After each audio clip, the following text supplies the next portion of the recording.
Ladies and gentlemen, there's a delightful young man here in the audience tonight. He has been a tailor in the Dublin area down on Abbey Street for, I think, 40-something years. And before that, he had a very interesting story, backstory. Will I start all that again? The bit about the technology breaking down? No? Okay. And he's been a very successful tailor in Abbey Street for many years. And before that, he was raised in the industrial school system. And of course, that's a very sad, but a very interesting backstory. When I say he's a young man, really what I mean is he happens to be 82. But leaving that aside, you take one look at him and you go, God, that guy's in his 60s. He's in great shape. Will you please welcome Jude Hughes, also known as Jude the Tailor.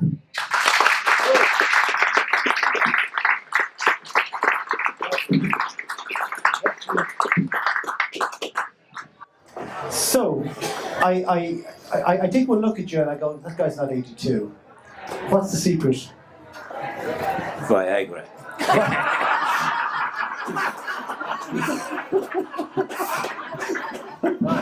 I'd like to think that was rehearsed, but it wasn't actually. You were recognised by, was it the Black Irish group only last week? They, tell me what, they gave you an award and named another award after you. Give us the details on that. Last Saturday, I was invited to come to the Radisson Hotel, Dolphin, and they decided to give me an award. For any particular reason? For doing nothing. I was involved in a few cultural and social events down through the years to help to have better understanding of let's say, black people. I used to organise cultural events, also helped to deal with racism. So for that's why they decided to give me something. I think you're slightly underselling yourself. In my research, I found that they gave you a special award on Africa Day about a decade ago, and that you're one of the first activists to campaign for the rights of non-white people in this country. You're kind of way ahead of the curve. Would that be right? Technically, the mixed race got together because it wasn't as much part of racism, because people, you know, when you get married, you have children, and their children get abused, and some say, I don't want to go back to school, I don't want to be involved in this and that, and so you realise that your kids are being affected just because of ignorance, and you feel sorry that they go through life feeling dislocated because of that. So we decided to do something about it. We called a meeting around the early 80s, asked anyone who's had problems with kids being abused just because of the colour of their skin. So we got organised and founded an organisation called AMRI. And part of that was to do a collection of problems that kids were having, and grown-ups as well. And we then forwarded a dossier to the then Minister of Justice, because at this stage, most of Europe had Race Relations Act, but Ireland hadn't. Their attitude was the things that happen in these countries couldn't happen in Ireland. We said, wake up and smell the roses. Because we had these people being psychologically affected, even some suicides. Yeah, as you know, no kid should be committing suicide around 14, 15. That was serious. So we took it on, and we eventually got them to pass for some of the Race Relations Act and incitement to hatred and equality laws.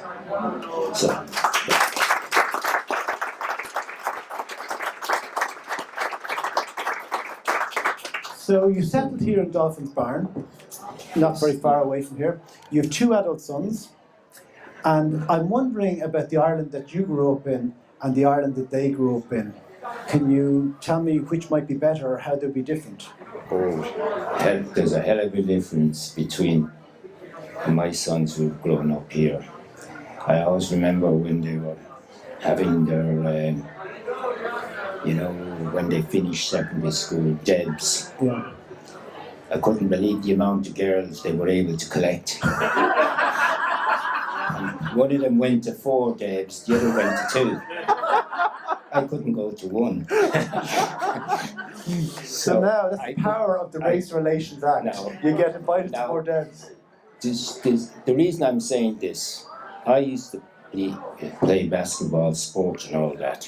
Still play a bit, but I remember one dinner dance in the Basketball Association, and we were ready to go. Back then, in the early 60s, 70s, you wore the dress suits for these dinner dances. Now, I always remember twice I was going to events, and the girls backed out because their mothers wouldn't let them come when they found they were coming with a black person. Now, that didn't happen with my 2 sons. So I see the difference back in the early 60s to the present day. In fact, I think the problem now is the black people don't have any problem getting girls like I used to. And some white people have trouble getting girls as well. I just wanted to know. So let's go back into your childhood, because you were raised in the industrial schools, which is a terribly sad story. Very often is Carmel here. Carmel, the lady standing there in the pink, was interned really in the Golden Bridge Industrial School, just a kilometre from here. The Golden Bridge Lewis stop, you're all probably familiar with, and she was a guest on one of our first shows in here. Even though you've lived here most of your life, your experience in the industrial schools was mostly in County Kerry, wasn't that right? Yes, well, there was a place in Dunleary, the Dunleary Art School. That used to be called Carrigley, and I was there. That was the Christian Brothers as well. Before that, St. Philomena Stillogren. That was the Sisters of Charity, St. Vincent de Paul. Yeah. And how would you describe your experiences? I found the difference when I went to the Christian Brothers. It was like a regimentation and literally very, very strict. Even if you were marching around the yard, you had to keep in step. And you could notice the difference from changing from the nuns to a strict authoritarian regime with the Christian Brothers. And I felt they were very harsh and utter bullies. I do feel, you were there. We saw a brief glimpse of you when you were in the band in Kerry, in the industrial school band in Kerry, and I know you played a lot of basketball when you were there and other sports, and they gave you a trade, which was as a tailor. And the impression I get from you, and I don't know if it's because of just you or maybe that you haven't given me the full story, but I do get the impression that your story, harsh and all as the Christian Brothers were, isn't quite as desperate as other industrial school stories we've heard. Yeah, technically you're right, but as you know, when you're in a rough place, you learn to survive, and you get streetwise, and you know when to keep out of trouble. Fair enough. So what you told me before was that you were offered a trade, and you looked at the farmers and you looked at the builders, and you thought these people get injured at work, and that's why you chose to be a tailor. Well, as you know, in most of these industrial schools, you had to pick up 5 or 6 trades, from farming, shoemaking, carpentry, bakery and all that. But I used to see a lot of them getting injured, and I felt holding a needle wouldn't injure you. What I find interesting about coming from that orphanage system, it's bad enough when you're in there, but when it comes time to leave, there must have been a desperate anxiety, a desperate moment when you're maybe 16 or 17, where you're not quite an adult, but you're too old for the institution, and effectively you're turfed out. And most 16, 17, 18-year-olds, certainly I can speak for myself, but probably a lot of people in the room here, even though they came from, we'll say, solid family backgrounds, would have had a huge amount of difficulty adjusting to adult life at that stage. And I just wonder how you and how other people coped at that stage. Yeah, actually, that was as much a serious problem because when you leave these places, you're used to amongst people, and then suddenly you're on your own, and then you have to stand on your own 2 feet, or as I used to say, you had to swim or sink. And luckily, I could play sports and music.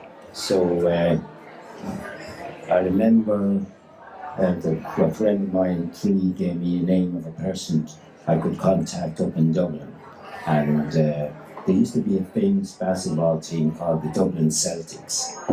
Then I went from there to a team called St. Joseph's. And that St. Joseph's had ex-Dublin footballers, including Kevin Heffernan. I played basketball on his team. Kevin Heffernan, the great manager of the Dubs team in the 70s. That helped me not to be bored with life, because when you go to these flatland bed-sitters, you only had 4 walls. Television wasn't even around hardly back in the 60s, So I got into that, and I remember one of the funniest instances how I ended up in a band in Dublin. I was listening to a band playing at Bachelor's Walk, and I was humming the tune, and when it stopped, the fella came over to me and said to me, "Tell me the name of that tune," and I told him, and he said, "You know how to play music. We practice here every Thursday, Sunday. You're welcome to join us." And that's how I ended up in the band. Because what? You have a good voice or good rhythm? What was it? Pardon? What was it you had? Good voice, good rhythm? No, good timing? The bass player observed me whistling the tune and humming, and when they finished, they dismissed, and he made a beeline for me. And he just said to me, "What was the name of that tune?" I told him. He must have figured I knew the piece, Yeah. So I'm wondering how you go from that very difficult situation as an orphan. But that helped to knock the boredom out of life. It meant I was pretty active in sports and music. Then I never joined an Oiga, just kept active. And I'm still active. Because you play tennis regularly, don't you? I played tennis. I only took that up late. When you got the Viagra. When you got the Viagra. Yeah. Again, I'm wondering, how do you go from being a penniless orphan to owning your own house and owning your own business? It's a big leap. Yeah, well, I remember. I've actually a nice story to tell. I moved to Rialto in '88. I bought a house, and I remember the lad who sold it to me said I was trying to clear out the garden, but I couldn't get finished in time, so I let the skip out for you. So I got my friends and hands come and clean out the garden. I said, "You can't have any more drinks until you've cleaned that garden." So the next morning I was coming out, and the lady next door was waiting for me, and she said to me, "Are you the new person?" "Yeah." I said, "I am." She said, "You're welcome. Now this is up in Carrick Terrace." So I said to her, "I'm finished with this skip. Anybody who wants to use it, you're welcome." So I went off to work, came back at about 6:30 that evening, and the skip was sky high. Now, what was lovely about that was every few minutes, the neighbours in the area knocked at my door, thanking me for letting them use the skip, and said to me, "I live there, if you need anything." And this went to half of Carrick Terrace. Suddenly, in about, I'd say less than 24 hours, I was friends with all the neighbours.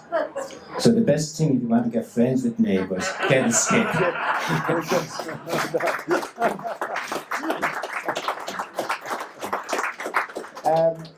In recent years, you managed to track down your parents. I think they're both deceased, obviously, a while, but can you tell us about how you managed that? Well, as you know, the problem when people are in these places, the battle they had trying to get information about their background, and there was terrible carry-ons with the legal system. I don't know who passed these laws where you can't do this under act this or act that, or or the other one was redacted. All this stuff was going on. Now, listen, you heard of the Judge Murphy teen mother and baby homes. Yeah. Now, I went before then, and I said to Judge Murphy, why are these acts and these redacted in place? Obviously, that was challenged in the High Court in the early 60s, 70s, and it was upheld. And she thought by giving me that glib answer, that was the answer. I said to her, excuse me, is this in the Constitution? She said it wasn't. So I said to her, if it's not in the Constitution, European law overrides this. And they looked at one another, and she had to admit, yes. So therefore all this is illegal. Now, nobody knew that, and I was amazed. Now, we were now in the European in 73. This inquiry with mother and babies is around 2016 to 18, And it's only now. And that's the only reason the government is now letting people have their chains. But the whole thing was illegal from the word go. And I can't understand how no solicitor or barrister spotted that. And I was just fishing when I got that answer. So the government had no choice. But the problem with that was people could have found out better of their identities, could have found some of their relations a lot earlier while they were alive. And some of them, when they discovered this, only found their mother or father died only a year or two ago. In 40 years they could have known that. And that's to never understand why they did this. Why was the reason for this? A game that they played. It added an extra 30, 40 years of misery to a lot of people who wanted to at least know their identities. And it should never have happened. What is your identity? My identity now is I'm 50% Irish, 50% Nigerian. And my father was a medical doctor. His great uncle is the first Minister of Health in the Nigerian government in 1960. That's Moses Magicodomi. And what about your mum? My mum was Irish from Carlow, and we were able to follow the whole family from there as well. And we have all that as well. So we have the full identity now, Irish and African. I'm going to skip ahead and tell you a little bit about the story, because when you found your mother, you found out that she had been a seamstress working for the Singer sewing machine company in Dublin. Whereabouts in Dublin? Singer's in Mary Street. In Mary Street. So you can imagine this man here is reared mostly in Kerry. They offer him a trade, he picks tailoring, opens a shop on Abbey Street. Unbeknownst to him, half a mile away, your mother had the same profession, the same trade, more or less. I find it astounding, isn't it? Yes, unusual coincidence. Time to wrap it up. All right, we're going to come near wrapping it up, but I'm going to embarrass, is it Moira? Do you mind just, because you came up at the break and you gave this man a very, very warm hug, because he's been your... My tailor for 30 years. Your tailor for 30 years. So I assumed in my ignorance... He didn't bring my dress. He what? Bring my dress. He didn't... Is that right? So you've been going into him for 30 years? Yeah. So he's good, is he? Oh my God. Would you recommend him? Totally. In my ignorance, when a guy says he's a tailor, The best. I assume he's working on male clothes. It hadn't occurred to That me. too, but you can bring him anything, and everything can be made into amazing. Yeah. Because she's off mic, I'll just explain to you. She's been going in and out to Jude for 30 years to a store in Abbey Street. And he does female clothes as well as male clothes. I'm getting the plug in here, Anybody else? We're going to finish up with Jude in a moment. Anybody else like to ask a question or make a comment? One second, Michael at the very back. I'm just curious to know, did you make your own suit that you're wearing? Yes. Yeah. Fantastic. Charlie. No, it's just a comment, really. You know, the kind of world we're living in now is a world of celebrity and kind of manufactured heroes. But I think here in front of us we have an absolute authentic hero, both in terms of just doing business, opening a business under difficult circumstances, but also standing up for the things that are really important, like equality and anti-racism. And we're just very proud to have you in our community.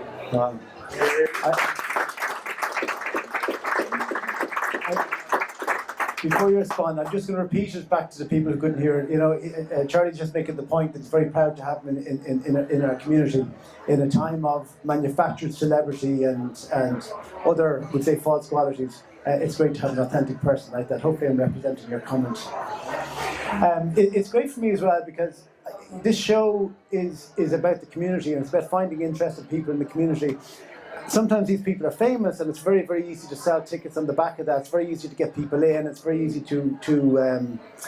I suppose, to give people joy in that way. But to have somebody who's not famous, but it's even more interesting, is what the show is all about. So thank you. Is that good? Can we finish up? All right. Unless you want to say any last words, no? I'll take this.